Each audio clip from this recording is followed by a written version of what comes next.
Assalamualaikum warahmatullahi wabarakatuh. Kami dari kelompok 8 akan membacakan chapter 12 dari William Standing yang berjudul Instruction Sets, Characteristic and Function. Sebuah sistem komputer terdiri dari seperangkat komponen yang saling terkait. Sebuah sistem yang baik dicirikan dalam hal struktur dan cara di mana komponen-komponen tersebut saling berhubungan dan fungsi operasi dari masing-masing komponen. Selain itu, organisasi komputer bersifat hierarkis. Setiap komponen utama dapat dijelaskan lebih lanjut dengan menguraikan menjadi subkomponen utama dan menggambarkan struktur dan fungsinya untuk kejelasan kemudahan pemahaman. Organisasi hierarkis ini dijelaskan dalam buku ini sebagai berikut.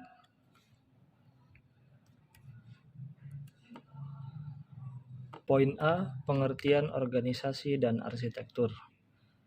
Arsitektur komputer mengacu pada atribut-atribut sistem yang terlihat oleh seorang programmer, atau dengan kata lain, atribut-atribut yang memiliki dampak langsung pada eksekusi logis suatu program. Sebuah istilah yang sering digunakan secara bergantian dengan arsitektur komputer adalah ISA atau Instruction Architecture Set. ISA mendefinisikan format instruksi, opcode instruksi, register instruksi, dan memori data. Efek instruksi yang dieksekusi pada register dan memori, dan algoritma untuk mengendalikan eksekusi instruksi. Organisasi komputer mengacu pada unit operasional dan interkoneksinya yang mewujudkan spesifikasi arsitektur. Contoh atribut arsitektur termasuk set instruksi, jumlah bit yang digunakan untuk mewakili berbagai tipe data, misalnya angka, karakter, mekanisme I/O, dan teknik untuk menangani memori. Atribut organisasi mencakup detail perangkat keras yang transparan bagi program, seperti sinyal kontrol, antarmuka, antar komputer, dan periferal, dan teknologi memori yang digunakan.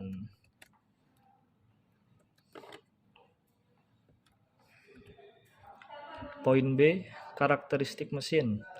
Karakteristik instruksi mesin memiliki ciri-ciri khusus atau sifat khas yang memiliki oleh instruksi atau kode operasi dalam pemrograman komputer. Operasi CPU ditentukan oleh instruksi-instruksi yang dieksekusinya. Instruksi ini dikenal dengan instruksi mesin atau instruksi komputer. Set fungsi dari instruksi-instruksi yang berbeda yang dapat dieksekusi oleh CPU dikenal sebagai set instruksi CPU. Langkah-langkah yang terdapat dalam eksekusi instruksi dan bentuk elemen-elemen instruksi mesin adalah sebagai berikut. Yang pertama, kode operasi, kedua, acuan operand sumber, ketiga, acuan operand hasil, yang keempat, acuan instruksi berikutnya, atau seperti yang digambarkan di gambar di samping.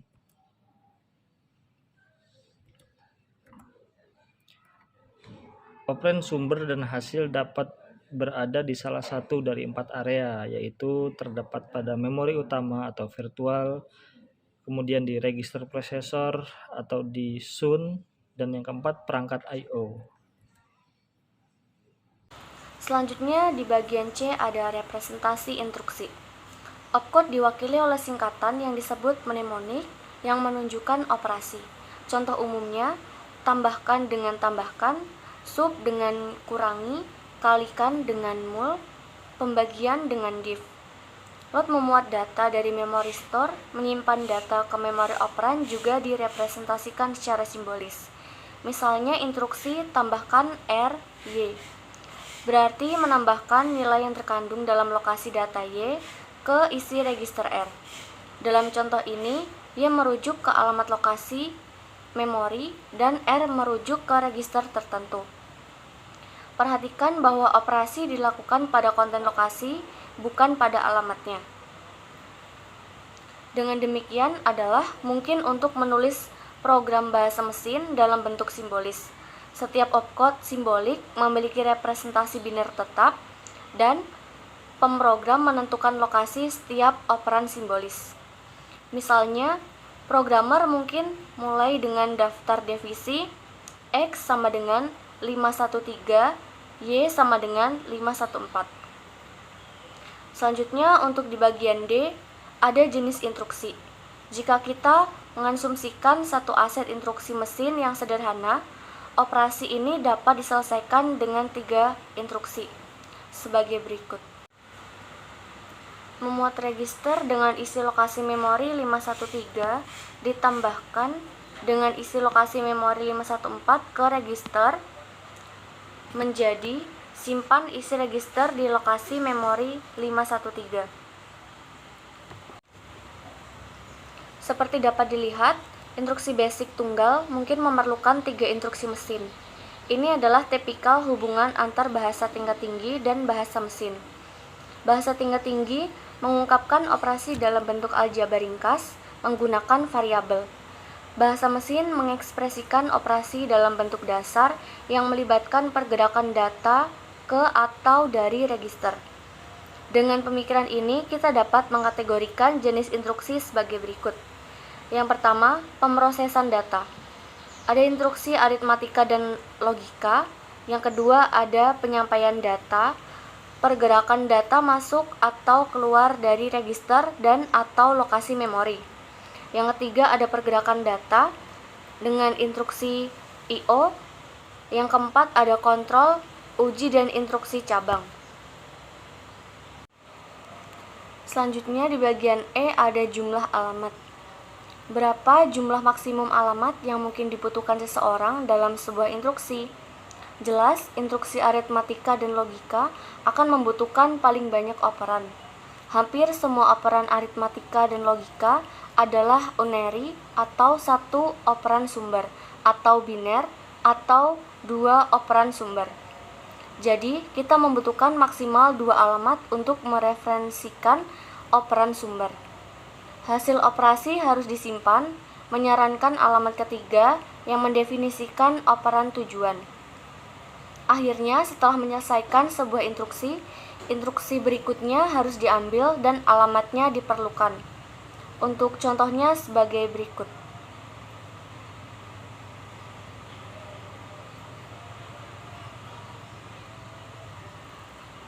Format instruksi 3 alamat tidak umum karena memerlukan format instruksi yang relatif panjang untuk menampung 3 referensi alamat.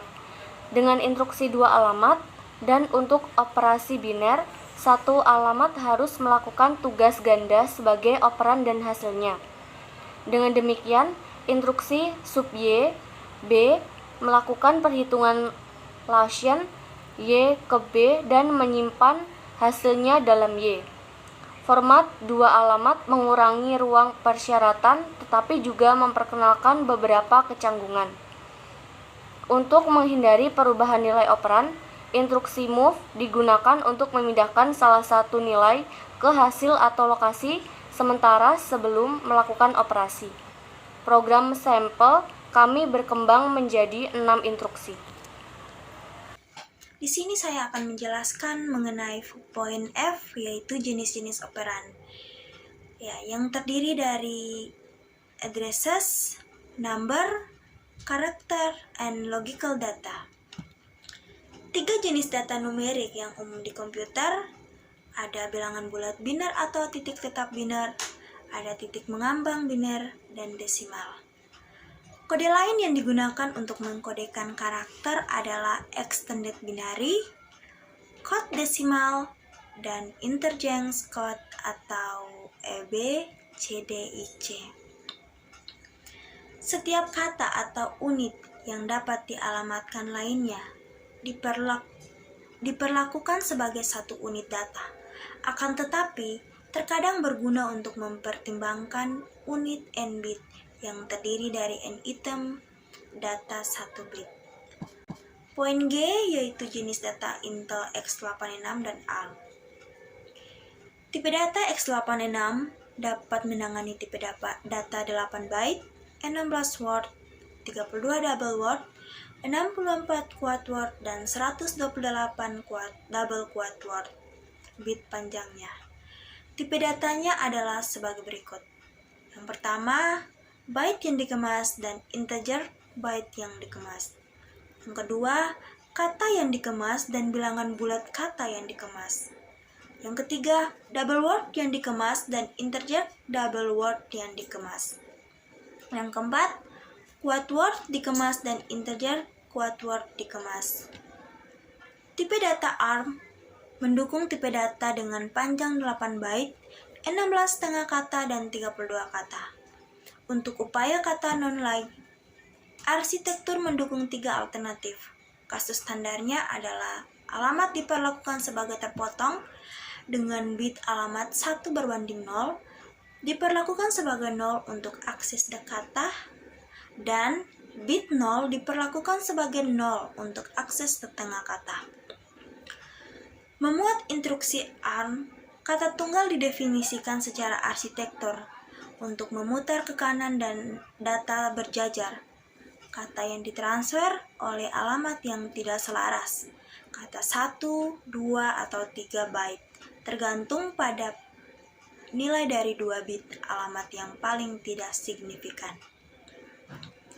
1. Pemeriksaan keselarasan. Yang kedua, akses tidak selaras. Jenis operasi. Kategorisasi yang berguna untuk tipikal adalah sebagai berikut. Yang pertama ada transfer data. Yang kedua aritmatika. Yang ketiga logis. Yang keempat konversi. Yang kelima I/O atau input output. Yang keenam kontrol sistem. Dan yang ketujuh ada pengalian kendali. Poin H yaitu jenis operasi Intel x86 dan ARM. Jenis operasi x86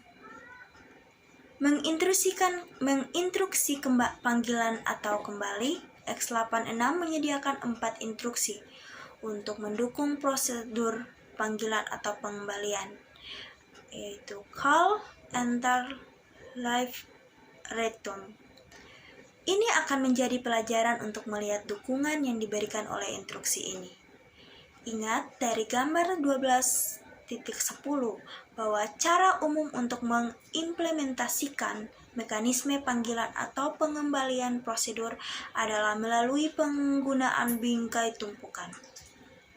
Ketika prosedur baru dipanggil, berikut ini harus dilakukan saat masuk ke prosedur baru, yaitu dorongan titik balik pada tumpukan. Yang berikut dorong penunjuk bingkai saat ini pada tumpukan. Salin penunjuk tumpukan sebagai nilai baru penunjuk bingkai. Sesuaikan penunjuk tumpukan untuk mengalokasikan bingkai.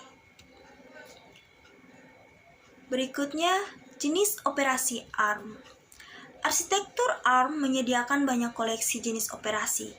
Berikut ini adalah kategori utamanya, yaitu 1. Memuat dan menyimpan instruksi. Yang kedua, panggilan subrutin. 3.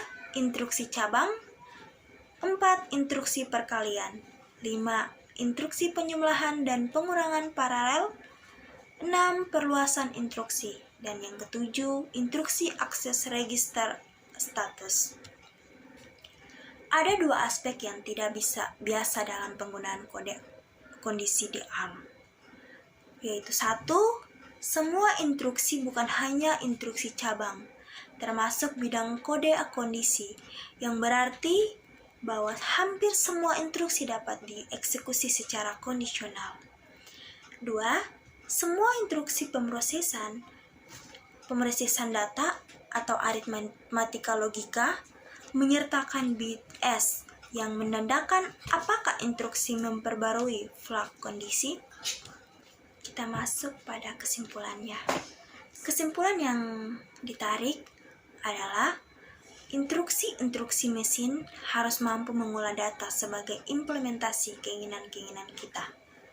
Set instruksi atau instruction set adalah sekumpulan lengkap instruksi yang dapat dimengerti oleh sebuah CPU. Set instruksi juga disebut sebagai bahasa mesin atau machine code. Karena aslinya juga berbentuk biner, kemudian dimengerti sebagai bahasa assembly untuk konsumsi manusia atau programmer. Biasanya digunakan representasi yang lebih mudah dimengerti oleh manusia. Di dalam sebuah instruksi terdapat beberapa elemen-elemen instruksi, yaitu operation code atau opcode, source code operand atau reference, result operand reference, dan next instruction reference. Terdapat kumpulan unit set instruksi yang dapat digolongkan dalam jenis-jenisnya, yaitu 1. Pengolahan data atau data processing. Yang kedua, perpindahan data atau data movement. Yang ketiga, penyimpanan data atau data stock. Yang keempat, kontrol aliran program atau program flow control.